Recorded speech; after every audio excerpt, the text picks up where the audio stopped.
Hi, I'm Dr. Stef Keris, and I would like to invite you to something very different and unique, the lost and forgotten Islamic history of Europe. Most of the times when we think of Islam and Europe, we think that Islam is something totally new. It came in the 1960s, 1970s with the so-called guest workers to Europe.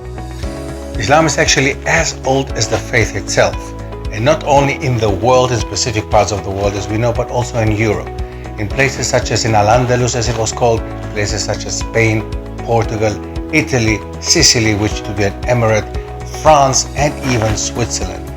To find out more about this forgotten Islamic heritage in Europe, I would like to come and visit me on my website. You can find out any further details, what we're going to do, when we're going to do it, inshallah.